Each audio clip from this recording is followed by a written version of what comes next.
বাচ্চারা দুষ্টুমি করলে সাধারণত মোবাইল হাতে দিয়ে দেয়। তো স্যার এই প্র্যাকটিসটা নিয়ে আপনি কি বলতে চান? কিন্তু এটা ঠিক নয় এই কারণে যে মোবাইলে ওদিকে দেখতে দেখতে খাওয়াটা হয়ে যায়, মনোযোগ দেয়, এইটা মা বাবার খেয়াল করা উচিত।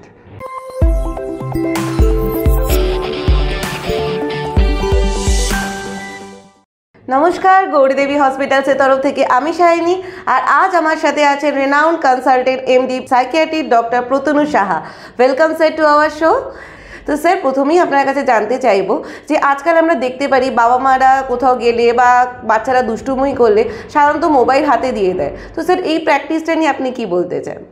বাচ্চাদের হাতে মোবাইলে কিছু দেখাতে থাকে, বাচ্চারা বিভিন্ন জিনিস দেখতে থাকে, তাতে অনেক সময় বাচ্চা যে বায়নাটা করছে সেটা ভুলে যায়, বা বাচ্চা এঙ্গেজ থাকে বলে মা বাবারা নিজেদের কাজ করতে পারে। এই সুবিধার জন্য মা বাবারা এই প্র্যাকটিসটা করেন, কিন্তু এটা ঠিক নয় এই কারণে যে বিশেষত আমরা যদি ভাবি যে প্রি স্কুলার বাচ্চা, মানে যারা স্কুলে এখনও যাচ্ছে না 5 বছরের নিচে, সেই বাচ্চাদের ক্ষেত্রে তাদের পক্ষে এই ভার্চুয়াল ওয়ার্ল্ড আর রিয়েল ওয়ার্ল্ড, এই দুটোর মধ্যে অর্থাৎ কল্পনার জগৎ আর বাস্তব জগতের মধ্যে ডিফারেন্সিয়েট করাটা খুব মুশকিল। ফলে তারা যখন মোবাইলে কিছু এগুলো দেখতে থাকে, সেই ক্যারেক্টারগুলোর সঙ্গে বাস্তবের কী তফাৎ এটা তারা বুঝতে পারে না। ফলে বাচ্চাদের স্বাভাবিক যে বিকাশটা যে হয় সেটা ব্যাহত হয়, তাদের মধ্যে একটা কনফিউশন বা সংশয় তৈরি হয়, এবং বাচ্চার স্বাভাবিক যে কল্পনার বিস্তার বা ইমাজিনেশন, বাচ্চাদের এটা ইমাজিনারি পাওয়ার খুব বেশি রকম, এবং এটা খুব দরকার বাচ্চার সুস্থ মানসিক বিকাশের জন্য, সেইটা ব্যাহত হয়। সেই জন্য আমি বলবো যে এইটা ঠিক নয়। বাচ্চাকে গল্প শোনানো যেতে পারে, কোনো গান চালিয়ে দেওয়া যেতে পারে, কিন্তু এইভাবে ভিডিও, যেটাতে একটা ভিজুয়াল ইফেক্ট আছে, সেইটা চালিয়ে বাচ্চাকে এঙ্গেজড রাখাটা ঠিক নয়। বাচ্চা বরং সেই সময়তে নিজে খেলুক, নিজে যে কোনো জিনিস হাতে নিয়ে এক্সপ্লোর করে খেলুক, তাতে বাচ্চার মানসিক বিকাশটা অনেক স্বাভাবিক হবে।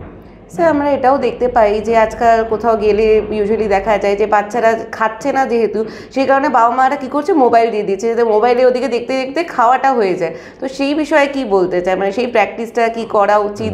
না, এটাও ঠিক নয় এই কারণে যে বাচ্চা মোবাইলে দেখতে দেখতে কোনো কিছু খুব নিবিষ্ট মনে দেখতে দেখতে বেশি খেয়ে ফেলে। আমরা দেখেছি এখন বাচ্চাদের, বিশেষত সম্পন্ন ঘরে, ওয়েল টু ডু ফ্যামিলিতে ওবেসিটি একটা প্রবলেম। ছোটো বয়স থেকে বাচ্চারা ওভারওয়েট। এর কারণ হচ্ছে বাচ্চারা তাদের প্রয়োজনের থেকে বেশি খেয়ে ফেলছে, কারণ তারা যখন মোবাইলে কিছু দেখতে দেখতে খাচ্ছে, তাদের খাওয়াটায় মন থাকছে না, অন্যমনস্কভাবে অনেক বেশি খেয়ে ফেলছে। এবং শুধু তাই নয়, বাচ্চা খাওয়াটাকে এনজয় করছে না। এই বয়সে প্রত্যেকটা খাবারের স্বাদ বা টেস্ট কীরকম সেটা বোঝা উচিত, টেক্সচার কীরকম, আমরা যখন কোনো খাবার মুখে দিই সেই খাবারের টেক্সচারটাও আমরা জিভ দিয়ে, প্যালেট দিয়ে আমরা ফিল করি, সেইগুলো বাচ্চার পক্ষে খুব দরকার। একটা ডেভেলপিং বাচ্চা, ছোট বাচ্চার ক্ষেত্রে এগুলো দরকার। সেই জন্য যখন খাওয়ানো হবে তখন বাচ্চাকে খাওয়ানোটাই প্রাইমারি টাস্ক, এবং সেটাতেই বাচ্চা যাতে কনসেন্ট্রেট করে, মনোযোগ দেয়, এইটা মা বাবার খেয়াল করা উচিত। তাই আমি বলবো যে খাওয়ানোর সময় মোবাইলে বা টিভিতে কিছু দেখাতে দেখাতে খাওয়ানোটা কিন্তু ভালো প্র্যাকটিস নয়। স্যার, আপনি সাধারণ মানুষের উদ্দেশ্যে কি মেসেজ দিতে চান, যারা উডবি প্যারেন্টস আছে বা যারা প্যারেন্টস, তাদেরকে আপনি কি গাইডেন্স দিতে চান যে এই সংক্রান্ত বিষয়ে? বাচ্চার বড় করার জন্য আমি অভিভাবকদের বলবো যে মোবাইল অন্তত পিউবার্টি পর্যন্ত মোবাইল ফোনের কোনো ভূমিকা নেই। টিভির কিছু ক্ষেত্রে অবশ্যই ভূমিকা আছে। সেই জন্য মোবাইল ফোনকে ব্যবহার করবেন না কোনো পারপাসেই না, যে বাচ্চাকে এঙ্গেজ রেখে নিজেরা কাজ করব এই পারপাসেও নয়, বা বাচ্চার এন্টারটেনমেন্টের জন্য সেটাও নয়।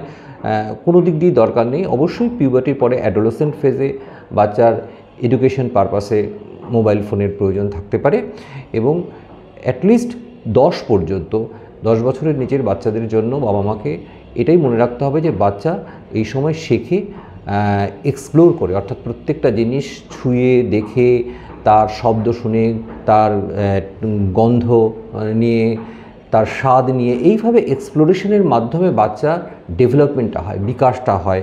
এবার আপনি যদি সেই তার রিয়েল ওয়ার্ল্ডের সেই এক্সপিরিয়েন্স থেকে তাকে যদি ডেভিয়েট করে, বঞ্চিত করে যদি আপনি একটা ভার্চুয়াল ওয়ার্ল্ডে রাখেন, তাহলে কিন্তু তার এই স্বাভাবিক ডেভেলপমেন্টগুলো কিন্তু হবে না।